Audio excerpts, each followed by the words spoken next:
What improved your quality of life so much you wish you did it sooner?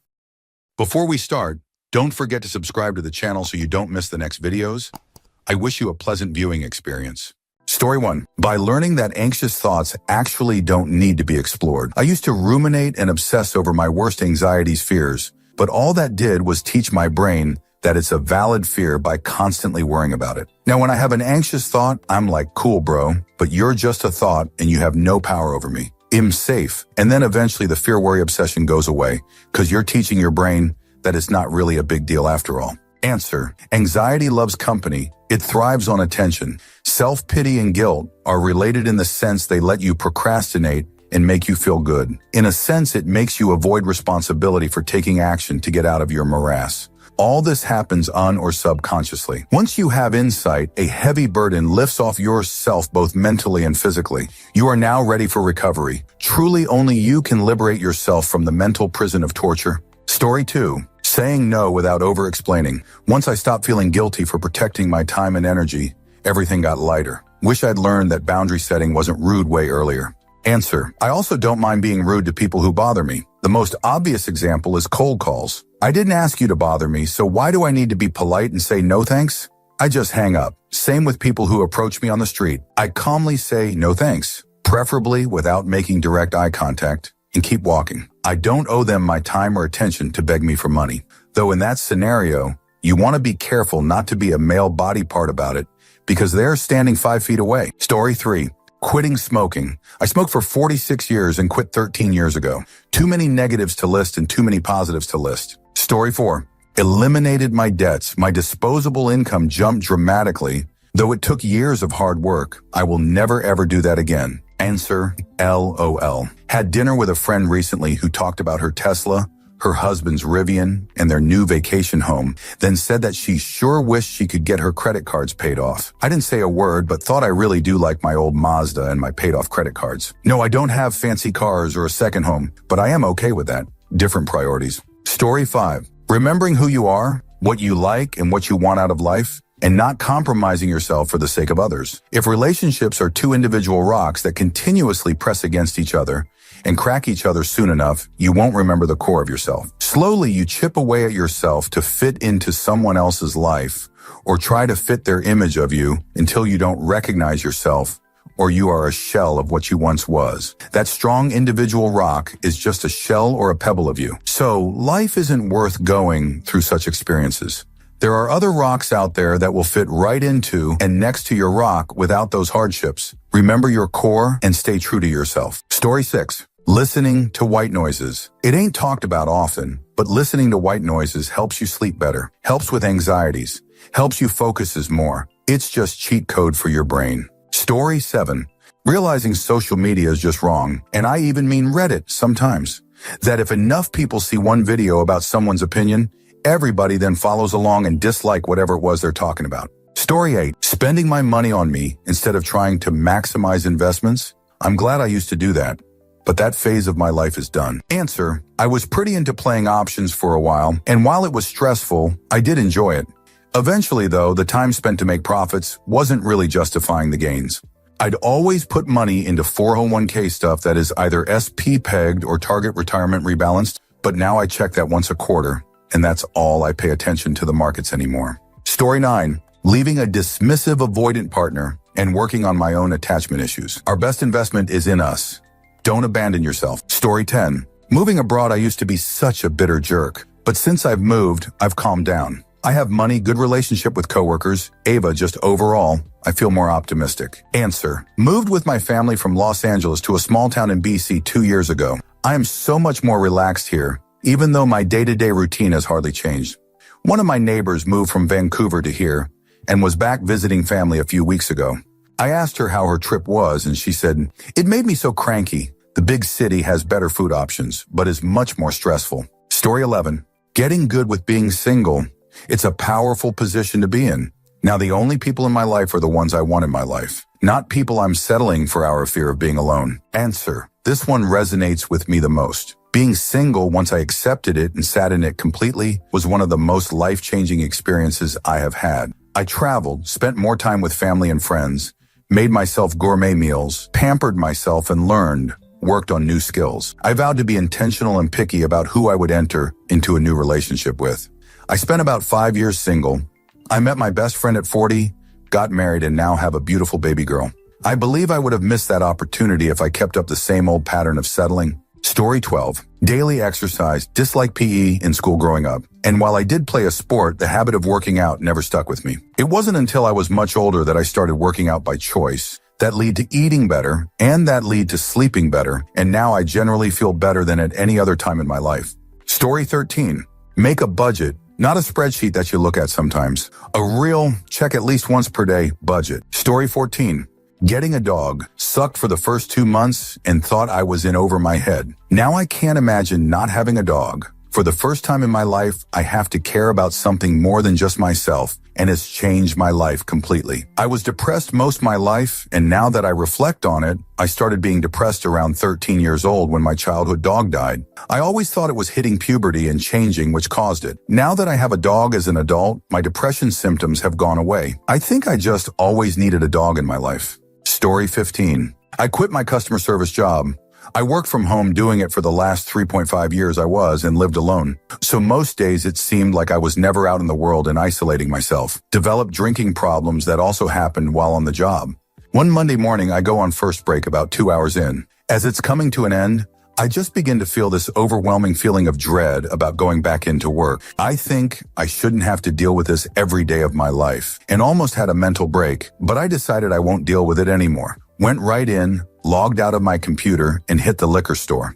I was still sort of panicking, but sober me, tipsy me, and hungover me all agreed this was the right move. And it was. Worked a gas station night shift, which was better for me. And then one of my regular customers there got me on where he works a year ago, and I'm now in a career-level job. You just gotta take a leap of faith sometimes. My drinking is better now. Story 16. Breathing exercises, focusing on really deep exhales. In just 10 minutes, my entire outlook on the day shifts. Story 17. 1. Cycling and running. 2. Cutting down booze to 1 night per week. 3. Gym. 4. Sleeping at a consistent time whereby I wake up naturally. 5. Not drinking coffee past 11 a.m. 6. Oatmeal, whey protein in the morning. 7. Hugging my kid every time I see her, literally every time I see her. 8. Reading 2 chapters with my kid every night. She reads her book. I read mine. I'm 47. 10 years ago, my body used to feel like an old jalopy. Now it feels like a Porsche 911. Story 18. Taking Nurtec Topamax. Went from 15 migraines, maybe only 1 okay day per month, to 1 minor migraine a month and a couple days of stiff muscles. I went from feeling like a dying animal in feral self-preservation mode to now living life and just appreciating all the things. Playing with my daughter means the whole world and then some. Story 19. This is always controversial, but starting Manjaro to help with weight loss. For years, I tried healthy eating and exercise. I tried calorie counting and even tried a couple of fad diets. I went to dietitians and saw personal trainers. I did everything the doctors recommended. In the end, if I ate more than 800 calories, the weight just packed back on. If I ate less and didn't work out, I sustained. If I worked out, I lost weight. I went for a prolonged period of 800 calories and working out 2 years and lost heaps of weight, but I lost hair and it caused other issues to the point where my doc recommended I eat at least 1,200 calories a day. Within a year, I had gained all the weight back and packed more on. I tried to go about things the right way, according to most medical professionals, and not rely on a magical fix. Then I saw a doctor that specialized in female medicine and a hormone specialist. Testing was done. Turns out I had a severe hormonal imbalance and metabolic issues. I will likely be on this medication, at least on a low dose, for the rest of my life. How did it change my life? I eat between 1,200, 1,400 calories a day and work out as I was before, and I'm down 38 kilograms and still going. Everything is just easier. Since losing the weight, my hormonal imbalance has resolved and my autoimmune issues have been in remission for over a year. My self-confidence and ideas surrounding self-efficacy have soared, especially since I now know that I wasn't failing and that there was a reason my best wasn't good enough. Don't let anyone tell you that you're cheating if you get help losing weight. You're still addressing a health issue that is likely having a carry-on effect and causing other issues. If you're not already eating and working out, you're still putting in the hard yards and learning or building new habits. Answer: I have spent my entire 48 years being put on diets by my mom, doctors, you name it. I starved myself, overexercised, met with therapists, nutritionists, dietitians, every professional you can name, and my weight yo-yoed the whole time. I got sick, ended up with autoimmunity, sleep apnea, insulin resistance, and got to try Mounjaro. My entire life has changed in the last 6 months. I didn't know people woke up feeling anything other than like passing every day. And it's not even just about weight. Story 20. Used to have terrible back pain in my 20s every morning. Had a twin spring mattress at the time. I bought a Queen memory foam and no longer wake up with back pain. Story 21. Getting on stimulant medication. Not just for work productivity. It was immediate relief from feeling overstimulated and overwhelmed all the time. My brain and body are so much quieter, and I am able to be in a present moment without my thoughts jumping all over the place. Story 22. I've had insomnia since 2003. I would go a week sometimes, only getting an hour or two of sleep a night. I can fall asleep fine, but staying asleep is another issue. I got a CPAP machine and follow a very specific routine regarding food and caffeine. It's been a miracle. And now when I have the occasional night with 2 hours of sleep, I don't understand how I function like that. Story 23. Divorce. Don't put up with toxicity. Interesting how people change over the decades. Do what you can to make it work, but you deserve to be happy. Story 24. Understanding that no matter what I did, I would never please my father. So now I live life for myself. I built boundaries and do what I want. Those boundaries actually made our relationship better because he knows I will go no contact with no problem if he F's up again. I, Mason, do not want kids. He wanted me married so he could have grandbabies. Oh, that was not pretty. Story 25. Accepting my situation or whatever challenge may be in front of me and just going with the flow, not giving a fudge, putting myself first. Story 26. Trusting myself, not acting like I need to provide evidence and receipts for peer approval when making decisions, especially when dealing with abuse and toxic behaviors. Story 27. Meditation and daily exercise. As an adult, I didn't do either one with any regularity until my 50s. Both have had a profound impact on my emotional and physical well-being and solved problems I've struggled with my entire adult life. Story 28. Antidepressants accepting my brain chemistry is fudge. And I can't will away the depression with positive thoughts and meditating. I still feel sad and overwhelmed some days, but it's nowhere near the debilitating, can't get out of bed feelings I had before. Story 29. Consistently waking 10K steps every day. Unlike the gym, I actually enjoy it, which makes it sustainable activity for me, and the physical and mental health benefits cannot be overstated. Story 30. I used to be super judgmental. Whenever I feel that itch to get bothered over something someone else is doing, I ask myself 2 questions. 1, is anyone being harmed or setting up for harm, like tipsy driving or pranksters setting a booby trap? 2, is anyone involved being forced to participate against their will? If the answers are no, I just move on. Let other people do their thing. It sounds overly simple, but if you're like me and were raised in an incredibly judgmental atmosphere, it's life-changing. Story 31. Losing 120 kilograms. I can walk upstairs. I can run a 5K. I can run a 5K so confidently that I am comfortable signing up for races on a whim. I have a 5K next week. Not even worried. I can ride my bike without huffing and puffing. I can buy straight-size clothes. I still have some weight to lose, but I am sitting here in a size medium shirt. I can buy clothes pretty much anywhere. I don't have to check what their largest size is before looking at items. Also, sadly, people are way nicer now. May have lost a little more faith in humanity, but at least I have a jawline now. Story 32. 2 tennis balls. I just roll my back and bum over 2 tennis balls when my lower back hurts from sitting too long. It's so stupidly effective. Story 33. Think of my own actions instead of hers when she left me. I can control myself, not her. Once I got this part, I could move on. Story 34. Going outside for some cardio every day that's possible. Anxiety has lessened. Mood has improved. Even the body stiffness that I thought was just me getting older has reduced. I go even when I don't feel like it, just because I know how much better I feel after. Story 35. Becoming sober from my substances of predilection. I would be 10 years ahead socially and professionally today if I had fought harder against this terrible compulsion. Story 36. Leaving teaching. Classroom complexity and ridiculous government overreach was sucking so much away from what I had to give to my family, and it just wasn't right that my partner Spawn made sacrifices for some of these kids that their parents, who were typically able, couldn't be bothered to even consider. Story 37. Have a dog. Providing bereavement support for others and being in a stable relationship with an amazing partner. Story 38. Going vegan, mostly whole food. My health has improved dramatically, particularly my skin, digestion, energy levels, etc. Story 39. Quitting smoking plant substance, over 3 weeks clean now. I know it doesn't seem that impressive, but I'm determined to stay off it. Story 40. Quit smoking. After almost half a century, I decided on my 60th birthday to give myself a real present, almost 2 years later, and it was the second best decision I ever made. First was marrying her. Story 41. Getting rid of all of my patterned socks.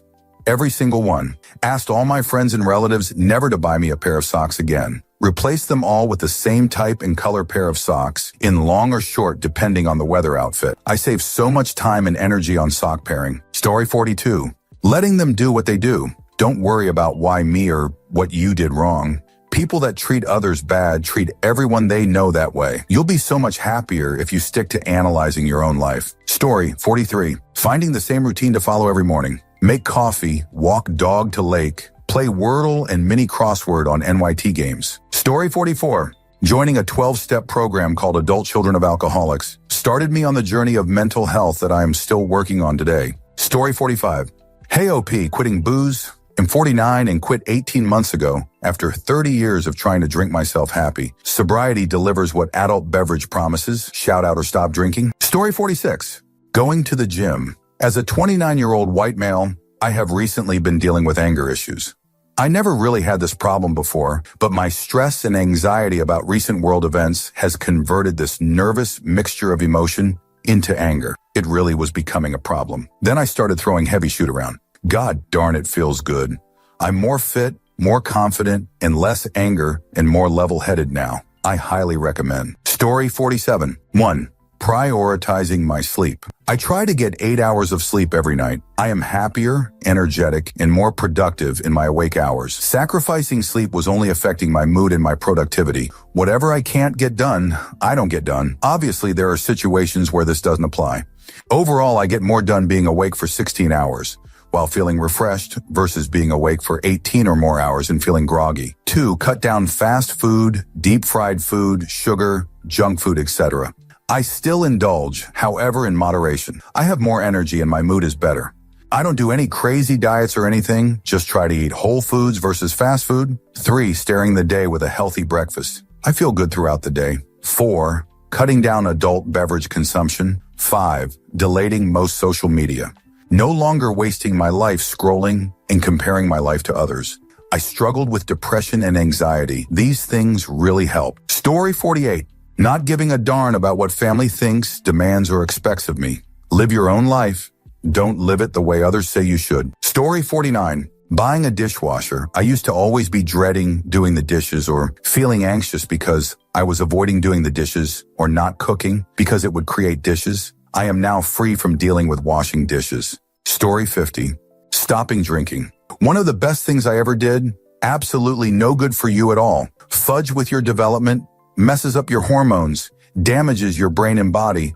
Not drinking is basically allowing your body and mind to perform at its best or as close it can in all aspects. Story 51. I scrolled for a while looking for this, but I got a tonsillectomy as an adult at 26-yo. It was hard to find a surgeon to agree to do it, and that paired with people online saying it was the worst recovery they've ever had scared me so badly. But honestly, it was so worth it, and I would get the surgery annually if I had to. Recovery was a walk in the park compared to the pain and discomfort my tonsils were causing me. Story 52. Intermittent fasting OMAD, I don't get the flu anymore. My endometriosis has calmed down significantly. Mood and energy are way more stable. Story 53. Currently avoiding all political discourse online, unfriending or blocking those who constantly post from either side. I still read the news and come to my own conclusion. Giving up adult beverage 8 years ago. Story 54. Shaving my head, was losing my hair, and got to the point where looking at myself in the mirror would make me legit vomit from anxiety.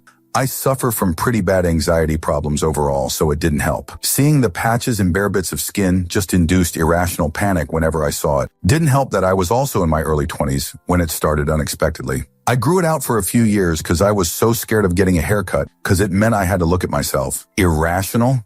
Yeah, but anxiety isn't always rational to begin with. Prob also made me look like a weird hobo, and I'm pretty sure it affected people wanting to socialize with me. Having this long afro of patchy hair.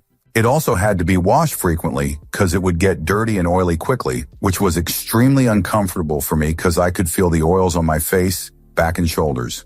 Don't know if hair loss produced more oils or if it was just overall stress, but it was hard to stop. I would end up scrubbing parts of my body almost every hour of the day to get rid of the feeling. Anytime I passed a washroom sink, I had to scrub my face. Pretty sure half the time nothing was even there. During COVID, I had enough. I rationalized that since everything was locked down, if it looks bad, no one will see me for a very long time anyways, and I can just grow it out again or invest in a hat. Finally shaved it. Within literal minutes, I was able to look at myself in the mirror again without feeling sick. I looked normal.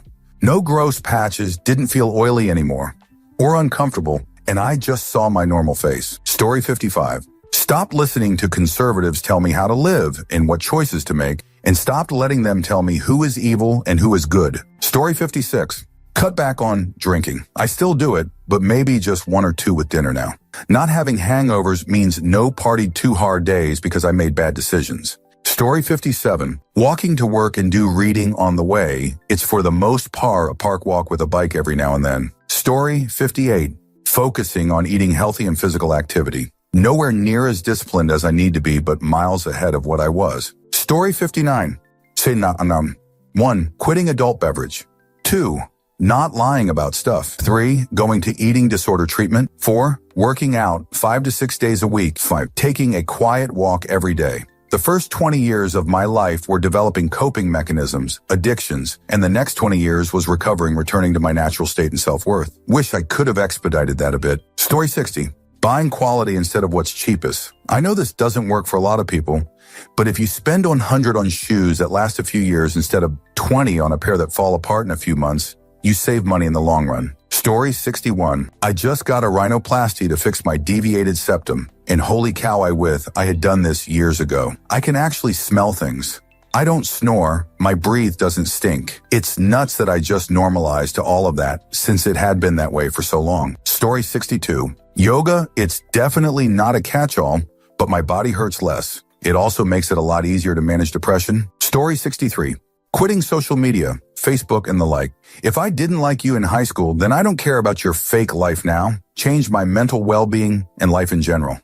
Recognizing the people that I put so much of my time and effort into simply didn't care about me. As soon as I stopped making the effort to be around, I never saw them again. They never put any effort into seeing me. My circle of friends went from 30 to about 2, finding and valuing peace. Story 64. A simple 40 bidet changed my butt life so much, I'm now an evangelist. If you haven't tried it, you should. No more endless wipes that ravage your stink star. Story 65. Set boundaries and limits for myself with housework. Trying to keep a pristine house is unrealistic and unnecessary. Just clean is fine. It's just my spouse and I anyways. No one really give a shoot. Story 66. Saying no to people. I used to be at the beckoning whim of my friends, and I started saying no and choosing me and my peace. It's been a great experience and change. I enjoy my peace and silence now. Story 67. Correcting my tongue tie. Affects your posture, muscle tension, even eating and breathing. Honestly didn't know any different until I had that sucker cut, and now I have so little tension in my upper back and shoulders neck that I've only been to the chiropractor once since then. Strange how such a tiny thing can affect you in so many ways. Story 68. I used to be a withdrawn child, and it took 2 months for me to become friends with my friend so we could just start talking, but I'm trying to develop my sociability. Story 69. Sleeping with my CPAP. Finally got a sleep study 1 year ago after dealing with chronic fatigue my entire life. Turns out I have severe sleep apnea. The CPAP has genuinely been life-changing. Story 70. Actually using my healthcare. I had medical and dental coverage for most of my 20s and 30s, but around 40 I got serious about going to all the doctors, taking the extra add-ons the dentists and optometrists suggest, if they aren't just blatant upsells, going to specialist DRs, even for small things, talking to a therapist, because why not? It's covered. It has really made me understand my body and mind better, and it's crazy how long I used to just ignore things when fixing them is usually easy and feels so much better than regularly worrying about them. Why didn't I prioritize it sooner? Story 71. Medically stopping my period. It was causing me so much pain, anxiety, and getting worse in terms of both pain and duration as I get older. The last year before I stopped it, I would bleed for 2.5 weeks every 5 weeks, and nothing over the counter relieved the severe pain. Working from home during the pandemic made my daily life a bit better, but making the decision to stop getting my period was life-changing. I could finally exercise, go camping, backpacking, and travel without worrying about how to deal with near constant pain and discomfort. Story 72. Using social media only at the end of the week. Helps to be productive on weekdays and keep updated also. Best of both worlds. Story 73. CPAP machine. I used to be tired all the time, no matter how much I slept, and would wake up super dizzy. Story 74. Buying and wearing noise cancellation headphones during my flights. They've helped me with overstimulation so I can enjoy my travels better. Story 75. A good robot vac and mop. Our floors are always clean and free of dog hair. I'm no longer stressed about the baby crawling around. Freed up our chores too because we're very tidy people. Story 76. Comprendre que je vivais un pic émotionnel erséurant et le plus souvent négatif. It's morbide, tristesse, déprime, en lien avec le yo-yo hormonal de mes cycles féminins, ou ce qu'on appelle encore syndrome prémenstruel. Le comprendre m'a permis de l'accepter et de le vivre comme une chance de pouvoir ressentir plus intensement cette période. Le souci, c'est que maintenant, en phase de périménopause, mes motions sont chamboulent plus régulièrement. J'essaie de troller le coude de mon corps pour ne pas sombrer dans une mélancolie ou déprime hormonale. Story 77. Renting a cheap place in a posh neighborhood. I spend 20 of my salary on bills and the rest is just for me to save and enjoy life. Story 78. Taking accountability and responsibility for healing my trauma and lifelong mental health issues.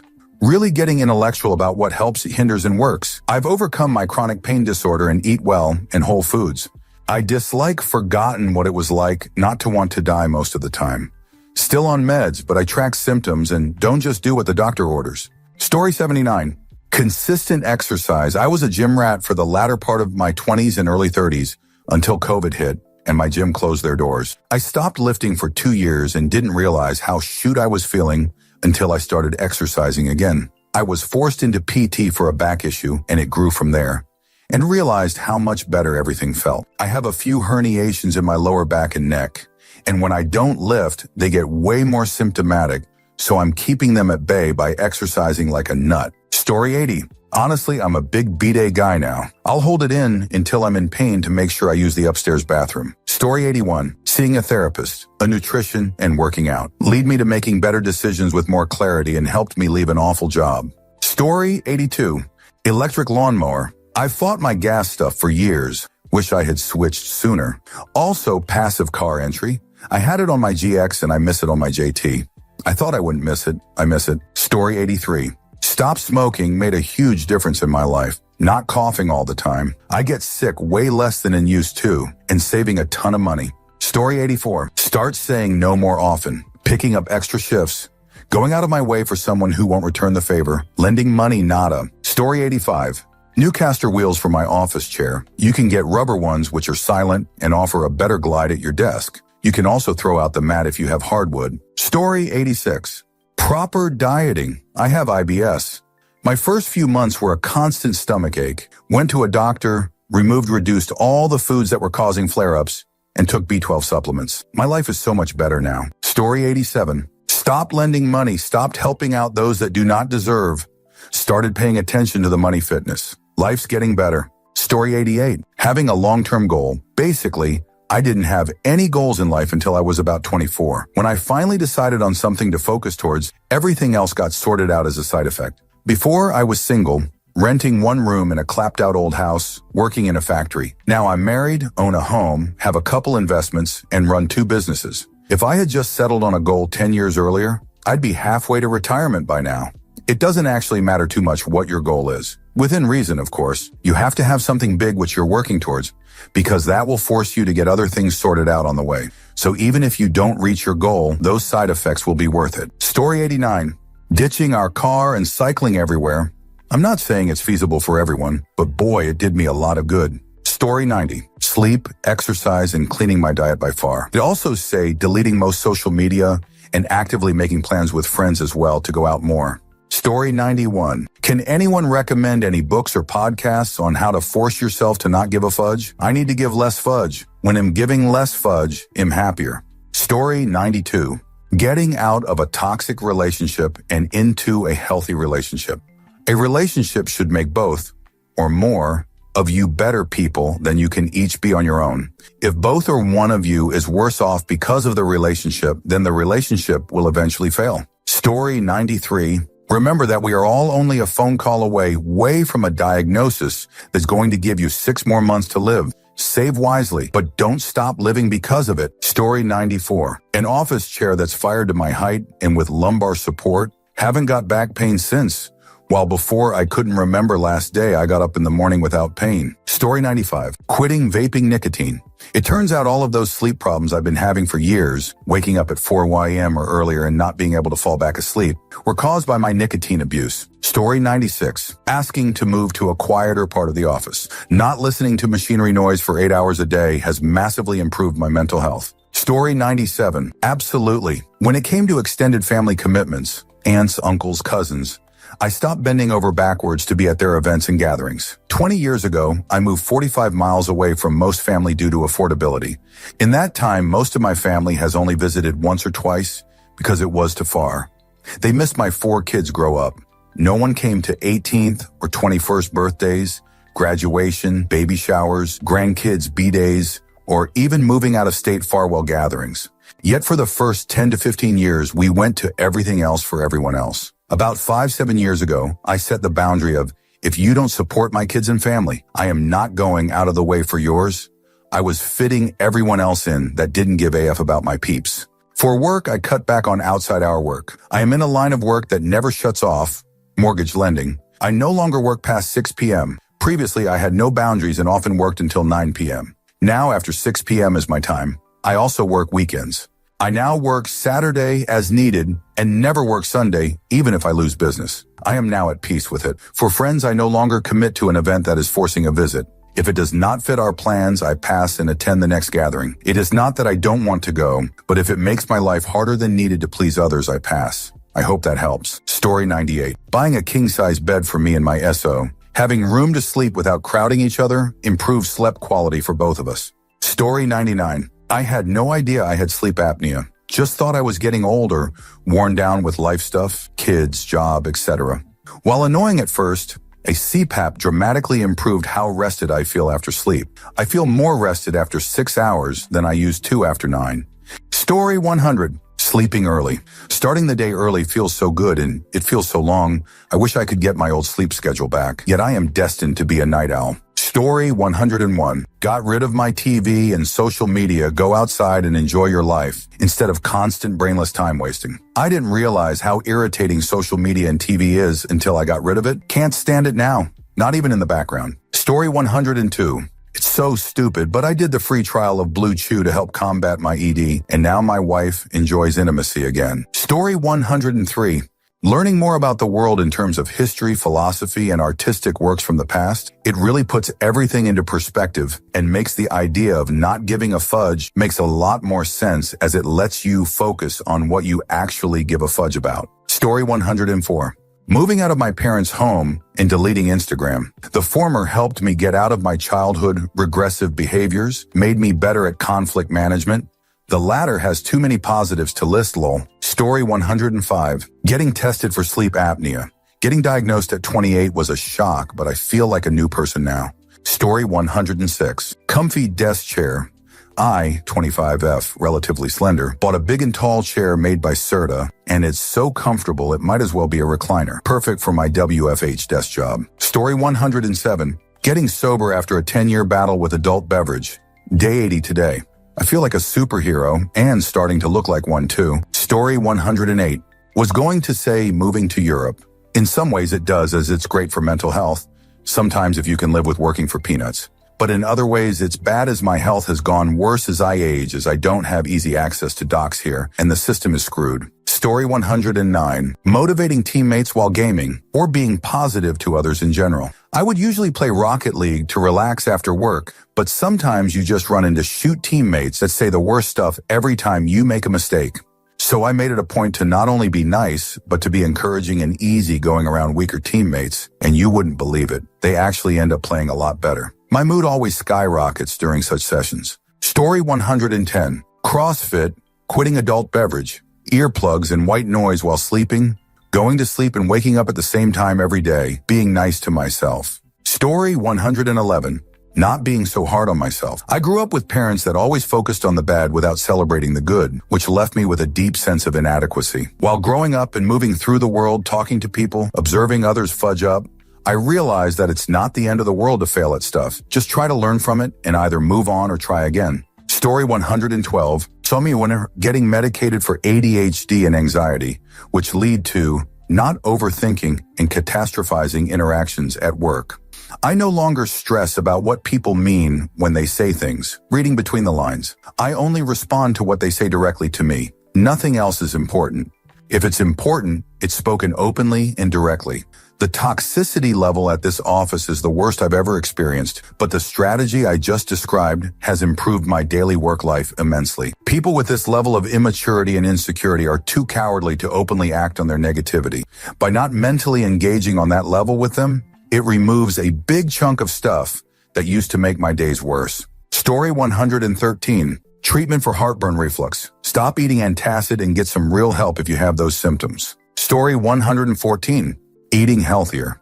I can't imagine how I was able to ever eat candies and greasy burgers for days without feeling like shoot. Story 115. Saving $20,000. I didn't do it until I was 28. I just spent everything that came in until that point. Just having that cash buffer made a huge improvement on my mental state, decision-making, etc. I wasn't putting off bills or letting setbacks, car repairs feel like a disaster anymore. It came at a cost. I had to work 50, 60 hours a week for a year to save that much. But it was a great trade-off. Story 116. Installing a bidet. It was only $35 and it works perfectly. And you really feel the difference though out the day. Story 117.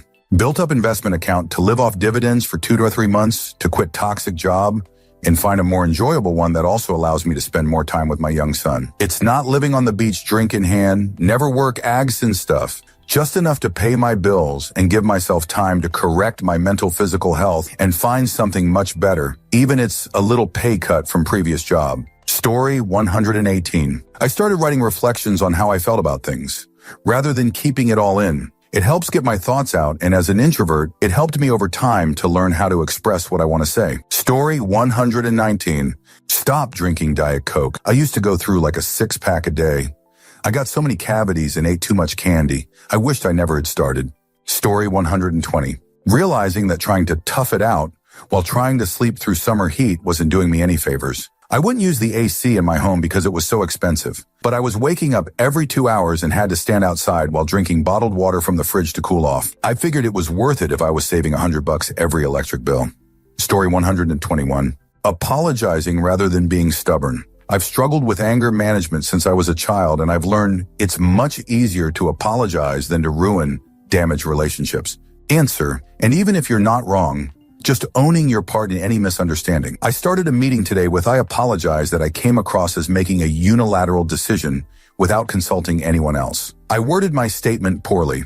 That forestalled a lot of complaining, and we were able to get to the real purpose of the meeting right away, namely, that I was right and they were just a bunch of big, whiny babies. Story 122. Decent mattress. Holy fudge, I had no idea how much better life is when you get a decent night's sleep and not wake up stiff and sore. I had low back pain for years that has now completely cleared up. I feel 10 years younger. Story 123.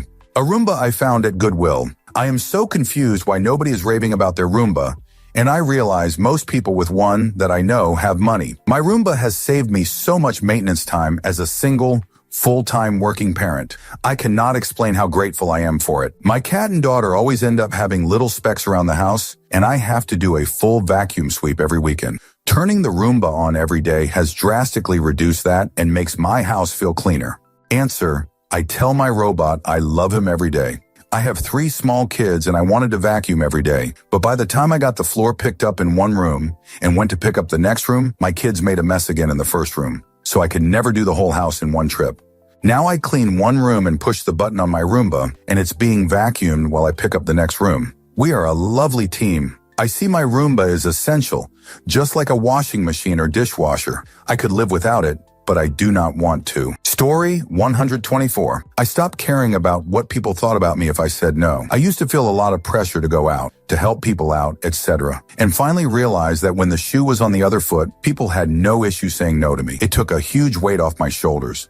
Answer. Yeah, I have to agree with this one. I thought about all the times people said no to me for things they don't want to go to or hang out or whatever, and realized I'm not a special case that isn't allowed to disappoint people. I'm currently trying to apply that thought to drinking. I'm trying to reduce my adult beverage intake, but find it hard to resist the peer pressure from friends. But there's also been heaps of times that I've wrongly tried to pressure people into drinking with me and having them refuse. Story 125. After a huge breakup, I realized that I have only myself and no one on this earth. Someone can, of course, help you and talk to you, but at the end of a day, you're alone in your bed, and those people are living for themselves, so trust yourself, love yourself, and be yourself. You are irreplaceable. Story 126. Letting people help me. I used to always think that people in my life would love me more if I never really let them in, especially when I was struggling. I got to a pretty dark place because I didn't want to be a burden to anyone else. I was tragic-end. I thought that nothing could make my life worth living. It got so bad I couldn't hide it anymore. I got better because I stopped isolating myself, and I let the people who care about me in. I let them help me, listen to me, and be there for me. Leaning on those who are close to you is the best thing you can do. Being vulnerable is hard and sometimes it hurts, but it's also necessary in order to create meaningful relationships with others. I think that is one of the most important things we can do in life. I'm so grateful for my friends. Story 127. For years, I would get really angry at other drivers for their behavior on the road. Cell phone use while driving chiefly, but also stuff like driving overly fast or overly slow or cutting me off in traffic or whatever. Used to get just enraged over it, screaming, cussing, ranting to family coworkers after the fact. Just bad. Last fall, I had an epiphany. I'd been getting enraged like that for 20 years, and it never once had an effect on the other drivers. People still use their phones. They still go too fast or too slow. Basically, a large percentage of people drive like they shouldn't be behind the wheel of a vehicle. But my anger hasn't changed even a single person, and never will. So why am I letting this have an effect on me? It's a waste of energy. So now when I see that behavior, I try to remember that. Not saying I don't get angry, but I remind myself of the futility of the anger, and it helps. I can usually now blow off such behavior by muttering something along the lines of, "Fudge jerk," and going on with my day. That realization has been a major help in easing my stress and anger over the last several months. Answer. I used to be the same way and took everything personally. Oh, that person cut me off on purpose kind of thing. I wouldn't try to retaliate, but oh boy, would I get angry. One day this happened and I pulled out into the passing lane and I looked over at this horrible person who had just intentionally cut me off. Look over, and it's this grandma who can barely see over the steering wheel. It wasn't intentional. It wasn't personal. The person probably shouldn't have been driving. I kind of realized then and there that no, it isn't all intentional. Most of the time, it's just someone not paying attention or distracted by something else going on with their day. That helped me quite a bit with keeping me level-headed when driving. Now they just get an uttered fudge moron, and I move on. Story 128. Giving myself an hour in the morning to get ready as opposed to straight out the door. Drink water in the evening. A ton, especially if I'm drinking adult beverage. In fact, water all the time. Regularly hit the gym. Learn to cook. Switch to cycling and trains. Become my own boss. Story 129. Stop falling in love with people's potential. That's just your imagination you're in love with. See PPL for who they are and actions over words. Story 130. Can I just say that I love your question? I'm looking through everyone's post to see what I too could benefit from. Thank you, everyone. Story 131. A breast reduction. 100. I always had enormous breasts, think like double GG, and I have a petite frame. I spent my younger life being sexualized too early by men who saw my big breasts as an invitation, embarrassed in swimsuits and tank tops. They were uncomfortable and so heavy and hot. They gave me heat rashes and bruises and pain in my shoulders. I felt like they were the first thing anyone saw about me. After a good friend of mine passed away from sepsis, it woke me up, and I thought, literally, what am I waiting for? My insurance covered the surgery, and it was intense and hard, but I never regretted it for a second. I wish I could go back and tell my 22-year-old self to get it done instead of waiting until I was 35. The biggest blessing in the world is not noticing my breasts on a daily basis. I am free. Answer, literally same. I had a similar size and my God was the random sexualizing just mind-boggling. Plus, everything became boobs first. Once I found I was X with the huge boobs, I lost my mind. COVID came with me not spending money, was able to save, and now I'm 3 years post-op, and I love every inch of myself now. Thank you whoever invented chopping boobs off. You're a real one. Story 132. Retire. I worked until I was 73. I was fearful I would be bored not working. Guess what? I am not bored. Story 133. Downsizing. Getting rid of the clutter around me. Instead of having duplicate and triplicate of everything, now I have one good one. Whatever it is. I quit keeping all of the kindergarten art that my kids could care less about. I was unafraid to take loads and loads of stuff to the charity thrift or to the dumpster. I have one good set of pans, one good set of knives, one good pair of AirPods, etc. I should have done this 20 years ago. Story 134. Hysterectomy. Granted, my problems weren't severe enough before, but bloody hell, life is so much better. Story 135. Going to bed at 10 p.m. rather than 11:30 p.m. Reducing carb intake, lifting weights a few times per week, going for a walk every day, reading The Power of Now by Eckhart Tolle, taking cold showers, learning or practicing new skills every day. Story 136. Learning how to cook. I didn't really get into home cooking until my late 30s. Despite having a family of professional chefs and highly regarded home cooks, including my own father, I've reached a point in my personal cooking journey where I'm now creating my own dishes rather than finding recipes and making them. But that's a lot of fun, so I'll never stop doing that. Story 137. That I shouldn't have listened to negative voices from people I thought wanted me well. If I only knew how much negative voices hurt and damage one's soul, I know it now. Too well. Story 138. Realizing that once something has happened, it's just how it is. Instead of giving myself stress attacks by constantly thinking about how I could have done it better differently, I looked at the situation and think about what I can do from now on that'll help whatever the situation may be. Fudge up studying for an exam? Instead of moping around and complaining, take the next steps for the next exams. You can only take control of the future, not change what has already happened. I swear this took a load of stress off of my shoulders. Story 139. Medication for ADHD. I can't believe how jarring it was to experience how everyone else functions. I was a girl in school in the late 80s, 90s, so ADHD didn't exist for girls. Even though both my brothers had it, I was instead opinionated, a wiggle worm, a daydreamer, speaks out of turn, reads in class. As an adult, I was anxious and depressed, couldn't keep a job for more than 5 years. I was chained from one SSRI to another, stronger to another to another. I kept saying that each stronger med made me feel more irritable, more angry, more anxious. The answer was always, you must need a stronger one. When I advocated for ADHD testing and medication in my early mid-30s, literally changed my life. I took myself off SS Forestry over 4 months and it was miserable, but I knew if I kept taking them, I'd end up in jail. They just caused more and more increasing rage. The first dose of ADHD meds made me shocked, sad, and excited all at once. Since then, my income has quadrupled. Not a joke. I don't feel listless, fatigued, and blurry from 1-4 p.m. every day.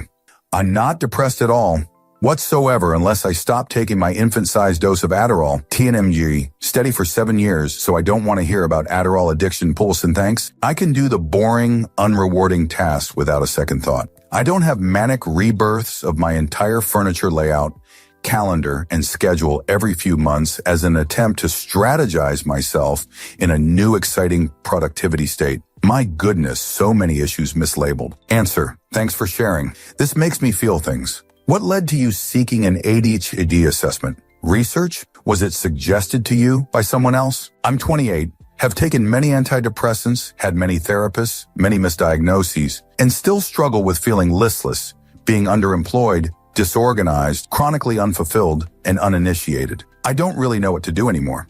I've suspected for about 4 years that I might be impacted by ADHD, but there have been so many confounding conditions, re-trauma, to wade through. It's been difficult to be assessed for anything else. I feel I'm not taken seriously because my history may indicate developmental trauma. I feel wickedly intelligent, but I struggle with basic executive functions. The contrast is killer. Is any of this relatable? Story 140. Got a dog. I didn't want one because they are a lot of work. Kids and the wife overruled me. I walk about 1.5 to 2 HRs more a day. Plus, I love that darn dog. Story 141. Leaving my garbage human ex-husband. About 9 years sooner would have been preferable. I used to be sad even when I was happy. Now I'm happy even when I'm sad. Story 142. After years of dabbling with religion, I got into reading Stoicism and then applying it to life. Can I do something about X problem? If no, it is meaningless to worry. If yes, then do the thing. Ongoing reminders of this basic concept has both reduced stress and also reduced my procrastination. Story 143. Moving states away from my small town filled with addicts and fuck-ups, and my abusive parents to go live with the person I fell in love with. Story 144. Lifting weights consistently. Best change I've ever made for my physical, but more importantly, mental health. Story 145. Not saving when I travel. I started to always buy upgrades like better seats, got a lounge access card, take the room with good view, etc. Story 146. Hemorrhoid surgery. Suffered with it for over a decade. Just because I was embarrassed. Having the surgery done literally changed my life. Story 147. Quitting my job. Don't get me wrong, I need money and have other means to earn it through investments. But my day job dragged me down mentally to where I just couldn't do anything else on the days that I worked. Then my weekends were spent agonizing over the fact I would have to do it all again in a few days. Answer, same. I got to the point where I was calling in sick for mental health reasons due to my job causing that, once or twice a week. That was during my last 2 months. One day at work, I had a complete panic attack due to how awful I was being treated, all for a sad 16-hour. The boss said during work meeting, we're not doing raises now. That was my sign to get out ASAP. I did 2 weeks later. Now I don't have a job, and for someone like me, it works. I'm awaiting treatment for my RLE intense ADHD. Maybe that will help me want a job. For now, I'm gladly grinding in zero. The alternative is nearly dying due to stress for 16-hour. Story 148. Setting clear boundaries with my friends. I can think of 2 off the top of my head who I'd known 20 years. One would make every decision into a business negotiation and need to win. The other was just wild, and hanging out with him would land me in dangerous situations where I'd be afraid of arrest, getting beat up, or being so inebriated I couldn't get home. I'd always go along despite hating it because they were my friends and I didn't want to disappoint them or argue with them. After some time, I realized I didn't owe them explanations or need to please them. The point of spending time with someone is that you enjoy it.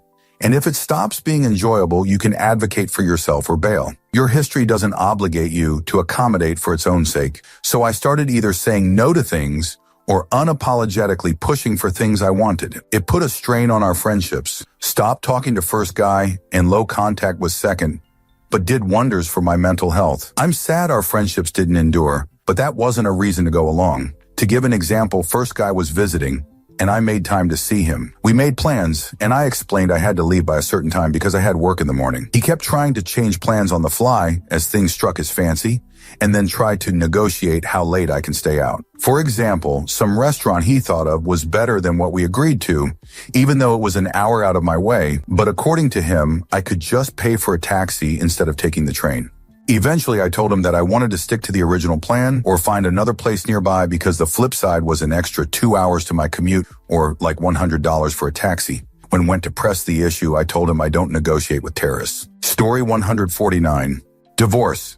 Literally every aspect of my life improved, but especially my health, both physical and mental. Story 150.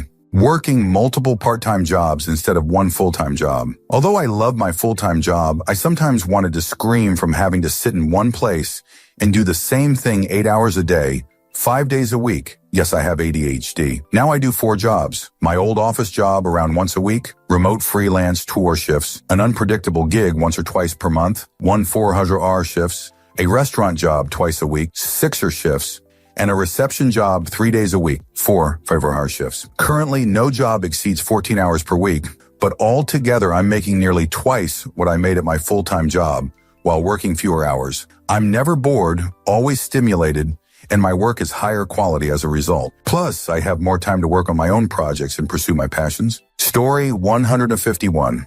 Got off social media. Will be leaving Reddit as well soon.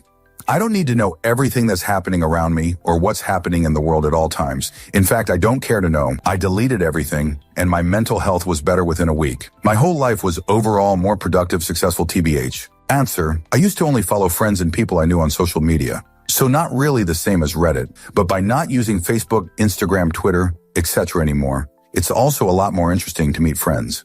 Much more to talk about when you can ask what they've actually done and tell them what you've done rather than you already knowing everything interesting beforehand. Story 152.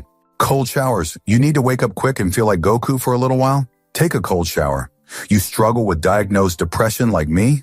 Cold shower releases a wave of dopamine and serotonin. Not a cure, but I really look forward to it every day. Want to learn a little bit about self-discipline or mental toughness? Step fully into that bad boy every morning at 6 a.m. and stand under it. Force yourself. Small steps. Hot day, cold shower. Want to reduce inflammation after a workout or injury, but don't have a tub for an ice bath? Cold shower.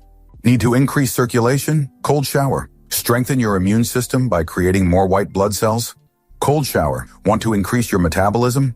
Well, it's a bit unclear if they really help you lose weight like some people say, but there's no debate that your body will go into overtime burning as much energy as possible to try to keep your core temperature up, and something about brown fat cells, blah, blah, blah. Now, I'm no scientist, and I know that some of these things are linked but unproven, but there is a ton of research being done on cold therapy, and it definitely has beneficial effects all over the body. Also, the placebo effect is a real thing, and if you really think it's going to help you, it can. Story 153. This is low-key, but getting zippered mesh laundry bags for socks and underwear was a game changer. No more lost socks or digging through the pile trying to find a match. Story 154. Air fryer. I only got it because my oven stopped working. It took me 2 months to decide to get a replacement, and it turned out to be much more than just replacement. Story 155. Seeking treatment for ADHD in my 30s. It took a long time to get over what I missed once I was formally diagnosed and started taking medication. Story 156. I quit drinking. What shocked me was that adult beverage was influencing my thinking when I was sober. It was like this negative cloud lifted. Story 157. Learning to stop wasting mental energy comparing myself to others and trying to find the worst in everything. It's easier to just be happy for people. Story 158. Going to the gym, not to lose weight, but to weight train. I feel so much stronger, healthier, and just happier overall. Story 159. Gain self-respect. Am lonely as all hell, but I don't have anyone treating me like shit, making me question my worth. Story 160. Letting go of my pride. I used to hold a mean grudge and was constantly full of anger. I realized the only person it was affecting was myself. I also enjoy and try to make the most out of my family time because you just never know when they'll be gone. I rather have many good memories than regrets. Story 161. Gym cardio 3-4 days a week, sometimes 5. Overall more energy and just feel more confident in everything. Story 162. Recovery. I struggled with depression, eating disorders, and self-harm for 15 years. I tried recovering a few times, but it wasn't 100 effort. Finally, I got sick of hating everything. I was finally ready to recover. I put 110 into trying to solve my issues. I tried therapy, medication, oils, diets, working out, meditation, writing workshops, self-help books, CBD, etc. I tried everything. Eventually, I found what works for me and what doesn't. I went from full-time to part-time to focus on my mental health, and after 5 years, I was okay enough to know I'll be fine. Recovery isn't a straight road. I still have bad days and relapses, but I'm doing so much better, and it sucks I couldn't feel this good sooner. Story 163. Honestly, not giving a F. It's not what you think. You still show up, train, work, perform, whatever you call it, but the less you struggle with trying to win, the most likely you are to win. I think Alan Watts talks about it in his own way. I recommend you give him a listen. Story 164. At age 55, I lost 165 pounds, over half my original body weight, 295 pounds. My life has changed beyond recognition. Story 165. Organize my fridge by putting the fruits and veggies in the door, instead of in the crisper drawers. In the drawers, I ended up just shoving them in there and eventually finding a big puddle of sludge with some half-edible fresher fruits on top.